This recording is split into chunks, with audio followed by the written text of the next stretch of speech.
Você deve ter acompanhado recentemente a polêmica com os dados do desmatamento na Amazônia, os dados que foram divulgados pelo INPE, e o presidente se manifestou contra a divulgação, dizendo que esses dados estavam equivocados. Como muita gente tem me procurado, principalmente órgãos de imprensa, semana passada eu tive a oportunidade de falar para o The Wall Street Journal sobre essa questão.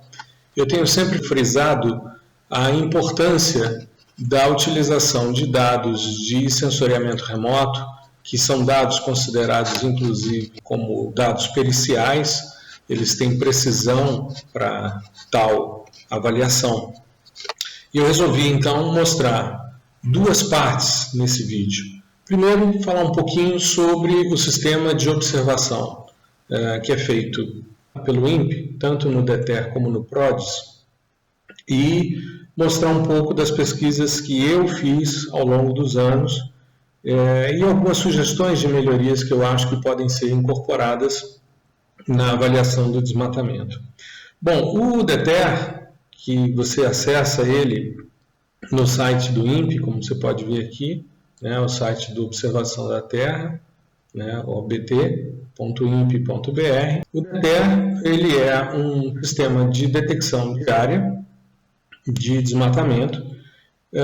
Aqui nessa página do INPE a gente encontra, né, como eles fazem esse processo. Eles fazem uma análise da alteração de cobertura a partir de interpretação visual. Eles usam 5 elementos, que são cor, tonalidade, textura, forma e contexto. E utilizam também o modelo de mistura linear espectral, que eu vou mostrar um pouquinho quando eu falar sobre as pesquisas. E eles dividem em 3 classes: desmatamento, degradação e exploração madeireira. O desmatamento é desmatamento com solo exposto, é corte raso, né, desmatamento com vegetação e mineração. A degradação são as cicatrizes, né, de incêndios florestais, e a exploração madeireira, o corte seletivo, quando ele ocorre de forma desordenada, ou quando ele é geométrico, que eles chamam de corte seletivo 2.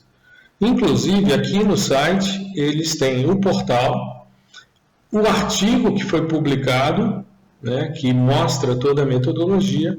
A metodologia que está aqui, eu abri o PDF para mostrar para vocês aqui um pouquinho, né? Então tem aqui o Sistema de Detecção de Desmatamento em Tempo Real na Amazônia, DETER. Ele serve diariamente, o IBAMA recebe esses dados.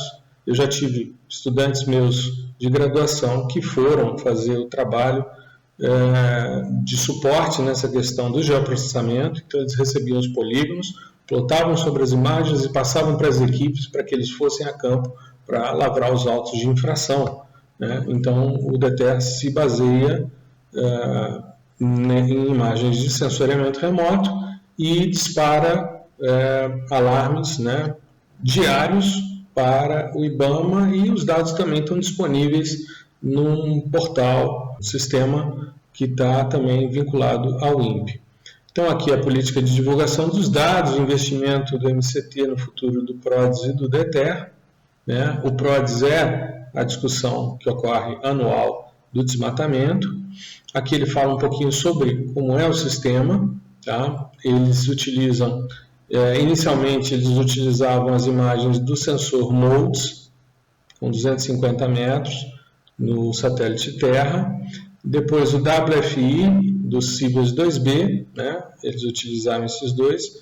E mais recentemente eles mudaram para um sistema de melhor resolução espacial, né, usando o Cibers 4, né, e um outro sistema sensor que é o iWIFS.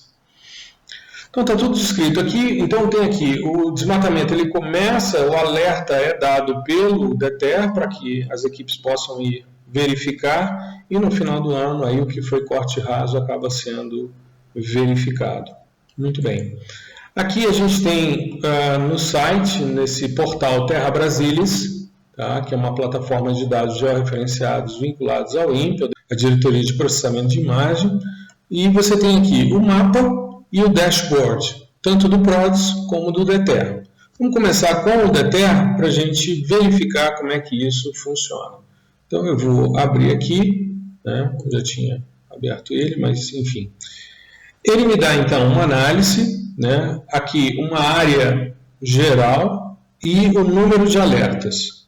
A gente vai vendo aqui, né? A gente tem as informações dia a dia, né? E aqui também a gente tem os municípios, né? Ontem um jornal aqui local me procurou para saber por que Altamira, por ser o maior município em extensão territorial no Brasil, também era um município com maior área de desmatamento, maior extensão territorial, mais dificuldade de verificação em loco se está ocorrendo desmatamento. Então aqui a gente tem, e Altamira também foi considerada a segunda cidade o segundo município mais violento por um estudo recente, que mostra uma desigualdade social muito grande e uma relação entre falta de alternativa. Então o cara vai sobreviver, ele desmata.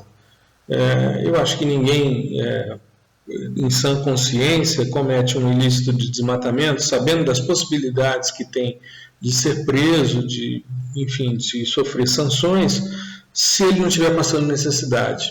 Até porque o mercado de madeireiras, para esses madeireiros, para esses caras que fazem desmatamento, ele não é tão lucrativo como se analisada comparativamente com outras contravenções penais. Aqui as áreas de proteção que apresentam as maiores taxas de desmatamento, as maiores áreas de desmatamento, né?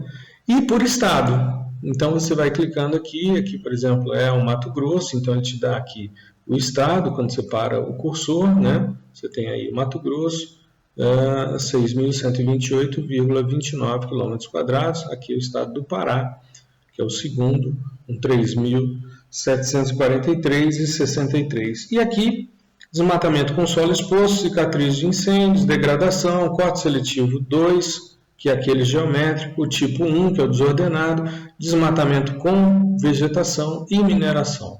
Então, aqui você tem desmatamento com solo exposto, né, a maior área, seguida de cicatriz de incêndio florestal. Então, são esses os dados que o DETER divulga, né? E aqui as informações, os dados aqui estão até o início de agosto, né? Então, aqui começou dia 1º de agosto de 2009 e a história aqui, então, do alerta do DETER. Muito bem. Aqui é o PRODES. O PRODES é o dado anual. Eles têm uma preocupação, eles divulgam áreas desmatadas que tenham no mínimo 6,25 hectares, né? Então você tem aí 6,25 campos de futebol, né? 1 hectare são 10 mil metros quadrados. E aqui áreas maiores que 1 hectare, tá certo? Então você tem aqui o desmatamento, né, ao longo desse período. O estado do Pará é o que apresentou no ano passado o primeiro lugar, né, 38,89% do desmatamento, e esse dado então ele é anual. Só que tem um detalhe, enquanto o PRODES utiliza resoluções espaciais de 100 metros, né, 100 por 100 metros de pixel, mais até 160, enfim, começou com moldes que eram 250, o PRODES utiliza o Landsat, né? Então utiliza o Landsat na sua base, então você tem aí 30 por 30 metros, uma resolução espacial média e que te permite fazer uma visualização melhor. Então é muito provável que os dados que serão divulgados no final do ano do PRODES sejam dados mais alarmantes ainda do que o DETER mostrou. O DETER não consegue enxergar tão bem como o PRODES. O DETER não vê detalhes tão pequenos, tão finos como o PRODES. Tá? Então a gente deve ter, se os dados não forem censurados, a gente deve ter um dado de desmatamento bem mais significativo no final do ano.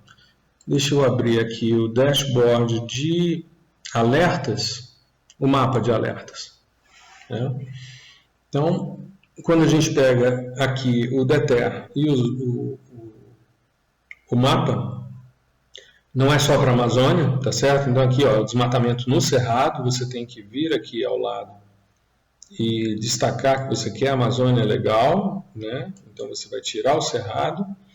E esses pontos, então, eles são, né, de acordo aqui com a legenda, os alertas, os polígonos de desmatamento, tá certo?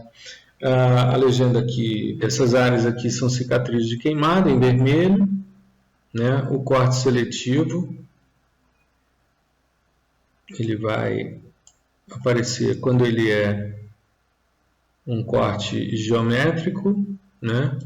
Aqui degradação, e aí você tem a possibilidade de desmatamento com vegetação, mineração, ou seja, você tem aqui todos esses pontos, e quando você pega a Amazônia como um todo, você vê que existe nessa área uma quantidade muito grande de alertas.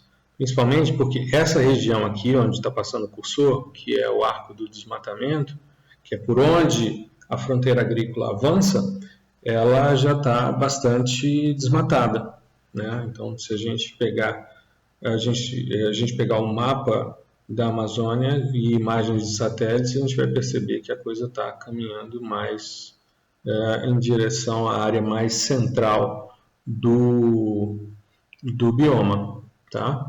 Existe o DETER cerrado também, né? Que também é disponível. E deixe-me ver aqui se tem mais alguma coisa que eu queria mostrar. Isso eu já mostrei. Aqui também o mapa do desmatamento do PRODES, que é o que falta para a gente fechar essa parte, e eu vou mostrar para vocês um pouquinho das pesquisas que venho desenvolvendo ao longo do tempo com essa questão. Deixa eu tirar o Cerrado, o Pantanal e o Pampa desse mapa. Deixa eu pegar as áreas que não são floresta, desmatamento anual, hidrografia e o bioma. Isso daqui é o desmatamento obtido pelos dados do PRODES, que usam as imagens do Landsat, por isso esse quadriculado aqui, cada quadrícula dessa é uma cena Landsat específica. Aqui eu chamo a atenção para um detalhe, a presença de nuvens numa parte do ano, o que compromete a visualização. Aqui, se a gente tirar, é o que é a floresta, a hidrografia aqui está em azul, ó, né? Não floresta, essa parte roxa, o desmatamento.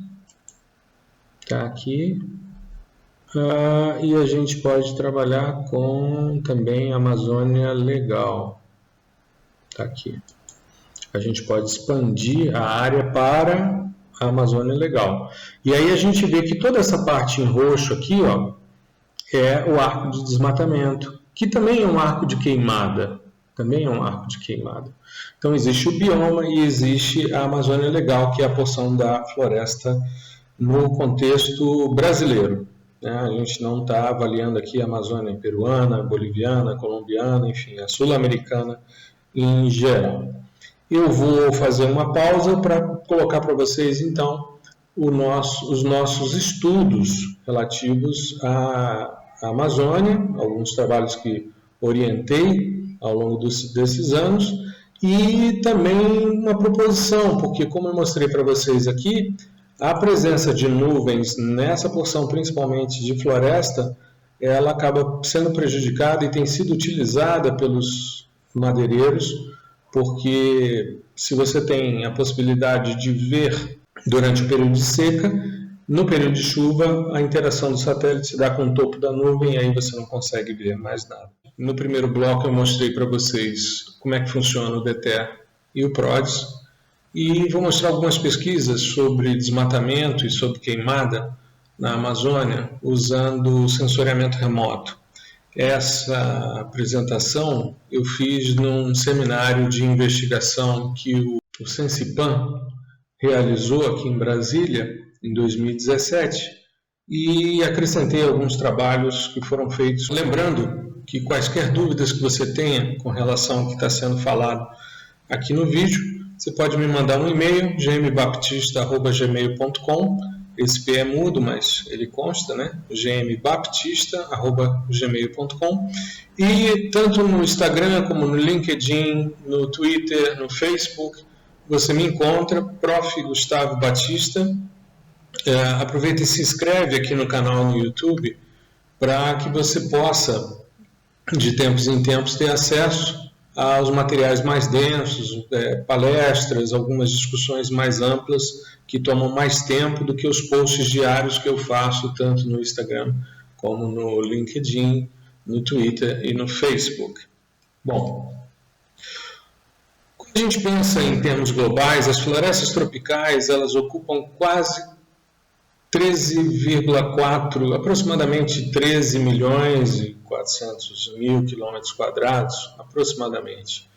E a Amazônia Legal, que é a parte da floresta que está em território nacional, corresponde a mais ou menos 5 milhões de quilômetros quadrados. É esse mapa que foi apresentado aqui pelo PPCDAM, que é o Plano de Ação e Prevenção de Controle do Desmatamento na Amazônia Legal, que foi apresentado pelo Ministério do Meio Ambiente. Nesse mapa, a gente tem em amarelo as terras indígenas, que representam 21% da Amazônia Legal. Em verde mais escuro, as unidades de conservação federais. E as de uso sustentável, que é esse verde mais claro, representam as unidades de conservação federais 9%, as de uso sustentável 6%. Bom, o PPCDAM, ele trabalha com uma média de referência que é o desmatamento, a média para os anos de 96 a 2005. A primeira fase implementada em 2004, depois a segunda fase em 2009, início de 2009, e a terceira fase em 2012. E a gente percebe que, em termos gerais, houve uma tendência de desmatamento, houve uma tendência de diminuição do desmatamento. Aqui, a previsão feita no relatório de 2016 até 2020, o que se espera, então, é uma redução. Mas como foi visto e foi falado na primeira parte do vídeo, no início desse mês, houve uma crise bastante intensa entre o presidente da República e o presidente do INPE, por causa da divulgação dos dados do DETER, os dados de detecção dos alertas de desmatamento, mostrando que houve um aumento de 88% em relação ao ano passado. E, como eu falei, quando os dados do PRODES vierem no final do ano, eles provavelmente serão de 20% a 30% maiores, porque eles trabalham com mais resolução. E ainda tem um outro detalhe, que é o Map Biomas Alerta, que pega os dados do DETER, os polígonos, e avalia utilizando imagens de alta resolução espacial, com 3 metros de resolução espacial, né, que são os dados da constelação Planet.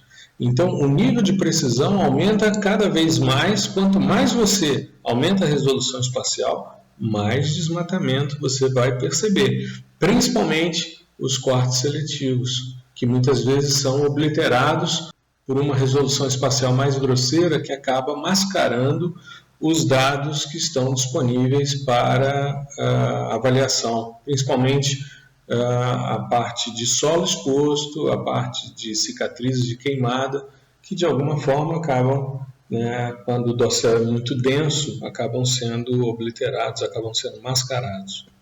Muito bem. Dentro do PPCDAM, a gente percebe o nível de desmatamento por ano, o percentual ocupado por área privada, por assentamento. Os assentamentos rurais são grandes eixos de desmatamento na Amazônia. As glebas, as terras indígenas, eu vou mostrar um estudo. As terras indígenas são áreas que preservam bastante. E as áreas de proteção integral, que você tem uso bastante restrito, elas sofrem desmatamento, mas bem menos, e a de uso sustentável um pouco mais. Mas se a gente for comparar com as de área privada, de assentamento e gleba, a gente percebe que a gente acaba tendo uma quantidade muito maior nessas áreas do que em terras indígenas e unidades de conservação. Isso daqui dados do PRODES, tá? Que é o projeto de monitoramento do desflorestamento na Amazônia Legal. Bom, o corte seletivo, ele não é um desmatamento que arrasa uma grande área. Você vai lá e retira um indivíduo vegetal, 2, 3, depende do tipo de madeira que você está buscando. E aí você acaba gerando trilhas como essa aqui, ó, que são trilhas de arraste de troncos, né, transporte dos troncos, como essas aqui, ó. As trilhas formadas, né, por arrastes de árvores e as clareiras que ocorrem, porque quando uma árvore grande cai, ela acaba derrubando uma quantidade maior de árvores que estão no seu entorno, cria uma pequena clareira. E isso daqui é possível de ser visto em imagens de satélites? É. Se você pegar, por exemplo, o Landsat 7, aqui é um exemplo de comparação entre resoluções espectrais, aqui uma mais grosseira, o Landsat 7, e a do Rapid Eye, que é um pouco mais refinada, 5 metros, você percebe essas redes aqui, que parecem drenagens em roxo, elas são trilhas de arraste de madeira, né, que são decorrentes do corte seletivo. Como a gente pode ver, nos alertas existe o corte seletivo tanto geométrico como o sem um padrão geométrico estabelecido. Tá? Esse estudo aqui foi um estudo que eu orientei em 2013 para a gente avaliar no Acre um projeto de assentamento, o projeto Carão, utilizando dados multiespectrais. Nós utilizamos imagens do Landsat, que são os mesmos dados que são utilizados pelo PRODES. Bom, nós fizemos uma análise usando essa modelagem que eu já expliquei para vocês em outros posts, né, que é a integração do NDVI com o SPRI, que gera o CO2 flux, ou o sequestro florestal de carbono, por meio de espectros de vegetação de áreas que são fotossinteticamente ativas. Então, se a gente avalia aqui o CO2 flux nesse projeto de assentamento, a gente tem aqui uma imagem de 86 e a gente vê aqui uma rodovia que é um eixo de assentamento. E ocorre que nesses projetos, esses eixos acabam gerando o que a gente chama de desmatamento do tipo espinha de peixe. Você tem um eixo principal, vão surgindo eixos paralelos, onde vão sendo feitos a separação de lotes. A partir daí, então, são desmatados trechos da floresta. A gente tem nessa imagem de 85 um predomínio de áreas de vegetação fotossinteticamente ativa pelo modelo CO2 flux e em vermelho as áreas não fotossinteticamente ativas. Aqui depois, em 99, a gente já percebe um aumento da área em vermelho. Aqui, em 2005, um aumento bastante interessante, né, bem significativo. Em 2011, a gente tem um desmatamento bem mais representativo. A área vermelha aqui é bem mais significativa do que nas anteriores. Se a gente pegar as áreas de desmatamento ao longo dos anos, 86, 99, 2005 e 2011, a gente percebe um declínio da vegetação fotossinteticamente ativa e um aumento das áreas não fotossintéticas. E a gente percebe que de 2005 para 2011, a tendência que vinha no sentido, de repente, ela se intensifica. Né? Você percebe que ela desce de forma mais significativa nesse ponto aqui. E aí a gente foi entender o porquê. Porque 2005 foi um ano que teve muito incêndio no estado do Acre. Eu já mostrei também para vocês, num outro post, que quando a gente avalia uma vegetação queimada, existe uma redução da reflexão aqui, nessa região do infravermelho próximo, do NIR, ela desce, enquanto que aqui no infravermelho de ondas curtas ela sobe. Essa oscilação é o que mede o Normalized Burn Ratio, que eu já falei para vocês em outros momentos, em outros posts.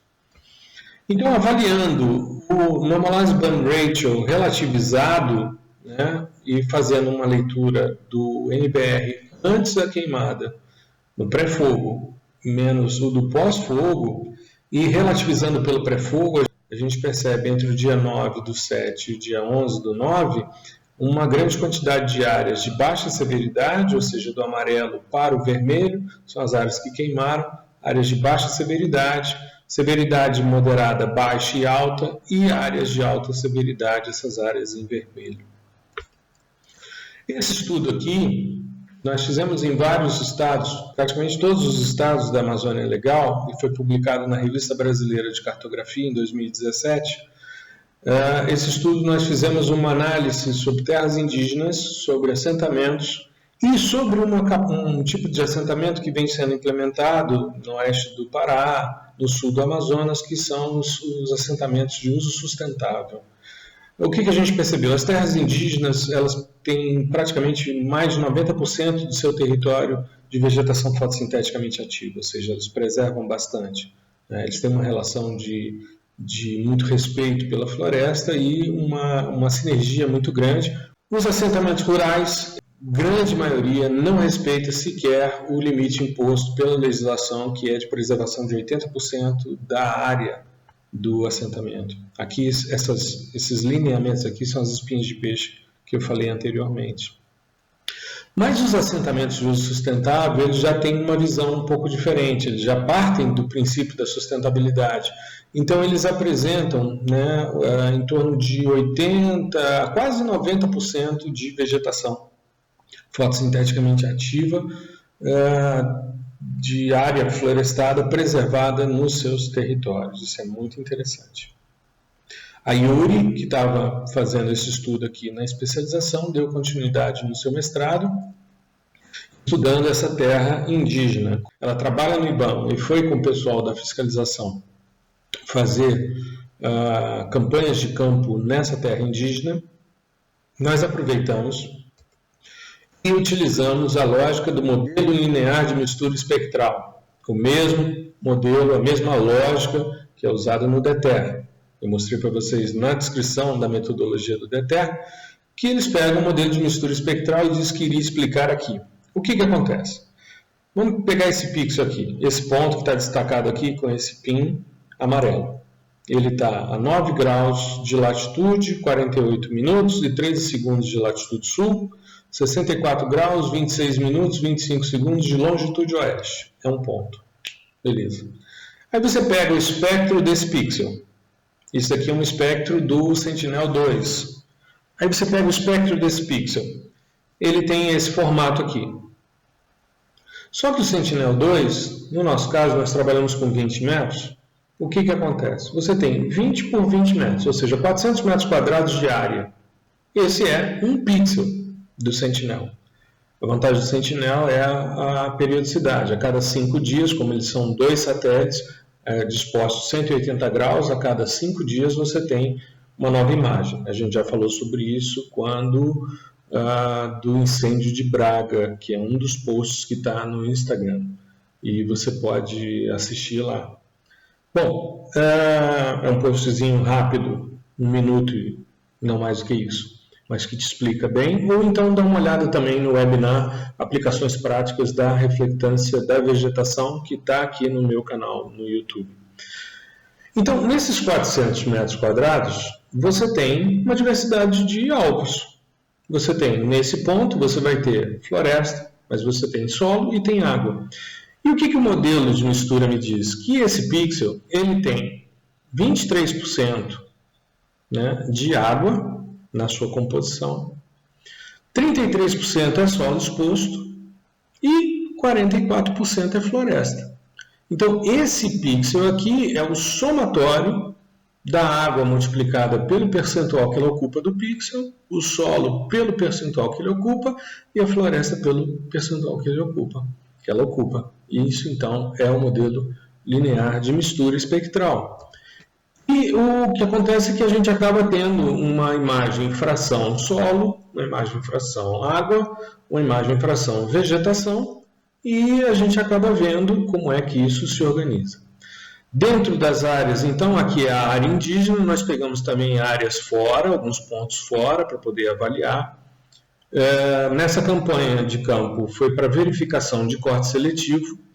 Então, nós utilizamos para essas amostras aqui, esses pontos que foram selecionados, nós utilizamos o celular com uma câmera hemisférica, uma câmera do tipo olho de peixe. Qual é a vantagem? Uma câmera hemisférica, ela é uma câmera abaulada. Quando você tira uma foto hemisférica, tudo que está nas extremidades da foto tende a entrar para dentro da foto. Então, se eu tiro uma foto do dossel, as árvores que formam esse dossel e que não apareceriam numa câmera com a lente normal, quando você coloca uma lente hemisférica, ele desce. Como você pode ver aqui, ó, o centro da foto e uma dispersão radial. Então você tem essa estrutura circular, todas as árvores que estão no entorno elas entram, e utilizando esse software livre, o Gap Light Analyzer, ele utiliza esse ábaco para separar o que é a área de visualização do céu, Sky View Factor, que é um fator que a gente importa dos estudos de clima urbano, mas que são muito utilizados também nos estudos de vegetação, e o que está em preto aqui é dossel. Então, para cada um daqueles pontos foram feitas análises de qual é o percentual de Sky View Factor, para a gente poder avaliar em relação ao pixel mistura, os pixels que têm mais percentual de solo e de água e menos de vegetação, porque eles formam clareiras. E aí nós usamos um índice espectral que eu desenvolvi em 2015, chama-se Spectral Feature Depth Vegetation Index, ou índice de vegetação por profundidade espectral. Qual é a lógica? Eu já falei em outros posts, quando você analisa uma profundidade de feição, quanto mais intensa essa profundidade, maior é o conteúdo do material. O NDVI, por exemplo, se você pega esse pico aqui do NIR, né, do infravermelho próximo, e mede em relação ao vermelho, você está medindo a profundidade da feição do vermelho, que é uma feição decorrente da fotossíntese, como a gente já explicou em outros posts. Por que utilizar essa questão? Os novos sistemas sensores utilizam essa banda aqui, Red Edge, ou borda do vermelho. E a borda do vermelho seria justamente a saída da faixa do vermelho entrando no NIR. Alguns autores mostram que o NIR, em relação ao RED, né, o NDVI é um índice espectral que satura e acaba superestimando a vegetação, a atividade fotossintética. E que a borda do vermelho seria mais adaptada. Então criaram uma série de índices, na literatura a gente encontra vários, mas existe um NDVI que ao invés de você usar o vermelho, você faz a relação com a borda do vermelho. Eu resolvi fazer o seguinte, para medir a profundidade de feição, o que eu normalmente faço? Eu pego os pontos de máxima e diminuo da absorção da feição. Só que aqui eu tenho duas absorções. Eu tenho a do vermelho e tenho a do Red Edge, a da borda do vermelho. Então, se eu pegar a média entre os dois, eu vou pegar a influência tanto de um como do outro, vou pegar a média, pego os dois pontos de máxima, faço a média deles e meço essa profundidade. Por isso, um índice de vegetação por profundidade de feição. Já temos algumas dissertações que validaram esse índice, tanto aqui na Amazônia como no Cerrado, principalmente na área de pastagem. E também, eu já mostrei isso no segundo CBGEL, nós utilizamos o Spectral Feature Depth para verificar a revegetação de uma área degradada por desertificação na região da bacia do Brum. Se você não assistiu, o vídeo está aqui no YouTube, é só você clicar e assistir a minha apresentação sobre dinâmica do ciclo do carbono no segundo Congresso Brasileiro de Geotecnologias para Meio Ambiente, o CBGEL. Tá? Então, é essa a profundidade que eu quero, a média entre os pontos de máxima e a média das duas absorções, está aqui. E aqui está a formulação, né? É o NIR mais o verde, dividido por 2, menos o vermelho mais o Red Edge, dividido por 2, e aí eu tenho, então, essa profundidade de feição. Esse é o SFDVI. Muito bem, então aplicando o SFDVI, aqui eu tenho a imagem original, aqui eu tenho a imagem SFDVI, né, colorida, com a presença de áreas de solo exposto, né, de vegetação, e tenho vários lineamentos aqui que denotam o corte seletivo. Aqui eu tenho, no modelo de mistura espectral, a fração solo, o quanto dos pixels é solo, é o que está em branco. Aqui eu tenho a parte de vegetação, a fração vegetação, o que está mais claro é vegetação, e o que está mais claro aqui é sombra e água, que é a fração sombra dessa decomposição espectral da mistura que ocorre nos pixels multiespectrais com resoluções médias. Bom, e aí entram sugestões, porque como eu mostrei para você quando a gente estava vendo o mapa do PRODES, a gente tem um momento em que a gente tem uma quantidade muito grande de nuvens, né? E as nuvens, numa imagem ótica, a interação da radiação, como eu falei, ela se dá com o topo da nuvem, então você não vê o que está embaixo. Eu já falei, inclusive, que muitos desmatadores utilizam essa estratégia de desmatar quando está nublado, justamente para não serem detectados, porque o DETER indica ao IBAMA diariamente e divulga, né, de tempos em tempos os dados na internet, tanto que a gente viu ali que está ainda no início de agosto, mas o IBAMA recebe os alertas diários. E para resolver um problema como esse, que são as nuvens e as sombras das nuvens, a gente pode utilizar radar. Claro que dependendo do tipo de banda. Porque existe uma máxima que diz que radar ele penetra as nuvens, como o comprimento de onda é muito grande, né, ele penetra as nuvens e traz informação de superfície. Depende da banda, depende da frequência dessa onda. Lembrando que radar é um sistema passivo, então ele manda um pulso eletromagnético e capta o retroespalhamento, ou seja, o retorno desse pulso. Ele é um sistema, como não existem fontes naturais de micro-ondas, ele manda o pulso e capta o retroespalhamento. Então ele não interage com a composição do material, mas sim com a sua forma. A energia muito baixa, ela não interage com a composição dos materiais. Mas com a forma está perfeito para desmatamento. Veja só, todas essas áreas escuras aqui são áreas que foram desmatadas. Elas têm uma resposta, um retroespalhamento diferente das copas, né? O dossel aqui adensado e que não sofreu desmatamento. Então, para esse período de chuva, a utilização de radar pode ser uma estratégia muito interessante. Eu vou mostrar uns exemplos aqui. Isso aqui é uma imagem de radar mostrando toda a bacia, né? Toda essa região aqui é a Amazônia sul-americana, né? E a porção que está em território brasileiro é a Amazônia Legal. Aqui é um dado com polarização vertical. Essa questão de polarização é o seguinte: você pode mandar a onda, ela pode sair tanto na horizontal como na vertical, polarizada. E você tem várias maneiras, né? Você pode mandar um pulso horizontal e captar ele horizontal, você pode mandar ele horizontal, captá-lo na vertical, mandar na vertical, captar na horizontal, mandar na vertical, captar na vertical, enfim. Você tem uma possibilidade aí de combinações que te permitem investigar algumas questões. Essas polarizações são importantes para detecção. Aqui é a banda X, né? Ela tem 3 centímetros de comprimento de onda, né? E ela então interage com o topo do dossel, mas ela não passa por nuvens. Então, se tiver nuvem, ela vai sofrer interferência sim. Aqui é a banda C, 5,8 centímetros. A banda L, 23,5, aí sim, ela entra, né, interage com a superfície e te traz a informação. Um exemplo disso, a banda X, aqui numa polarização vertical-vertical, aqui a nuvem, ó. A presença da nuvem, né? Essa mancha escura aqui é uma nuvem numa imagem de radar. Aqui na banda C, já numa polarização HV, né, horizontal-vertical, você ainda tem um resquício de nuvem.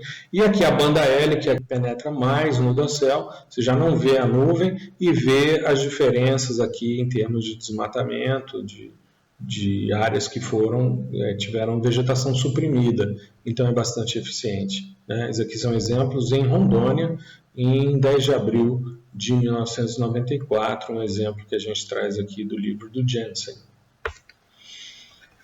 E utilizando então imagens de radar, a gente consegue ver corte raso, corte seletivo, pistas de pouso, garimpo, enfim, todas as áreas que não estiverem sendo, que o uso não estiver dentro de uma legalidade, você consegue monitorar, mesmo que tenha nuvem, dependendo, é claro, do tipo de banda que você está utilizando.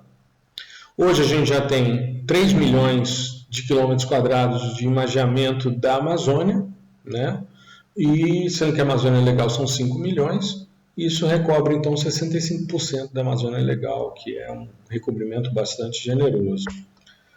Aqui a presença de resoluções espaciais diferentes, aqui 3 por 3 metros e aqui 10 por 10 metros. Você vê que o fenômeno que está sendo apresentado aqui é uma wetland, ele aparece tanto numa como na outra. Agora, para queimadas, o radar já não é tão eficiente. Você pega, por exemplo, uma área como essa, se você não analisar a questão, não conhecer a área, jamais vai indicar que essa área aqui apresenta cicatrizes de queimadas, aqui apresenta um pouco mais escura, numa composição colorida, mas mesmo assim é mais complicado. Os estudos de queimadas usando radar, eles são mais raros, é uma frente de pesquisa bastante interessante para ser investigado. Mas desmatamento? Com certeza. Então a gente pode melhorar o nosso sistema de detecção utilizando o radar, que vai trazer, principalmente no período chuvoso, com a presença de nuvens, vai trazer a possibilidade de preservação da Amazônia, né, dentro de uma perspectiva bem mais interessante. É basicamente isso. Eu queria te convidar a seguir o meu canal aqui no YouTube e me seguir nas redes sociais, né, no LinkedIn, no Instagram, no Twitter e no Facebook. As postagens são diárias, tá certo? Eu tenho me esforçado no sentido de colocar sempre trechinhos diários, normalmente pedaços de palestras, de entrevistas, mas sempre que surge uma questão nova, a gente inclui, né? E qualquer dúvida, gmbaptista@gmail.com, estou à sua disposição para esclarecer aquilo que for necessário e que tiver ao meu alcance, claro. Agradeço, um grande abraço.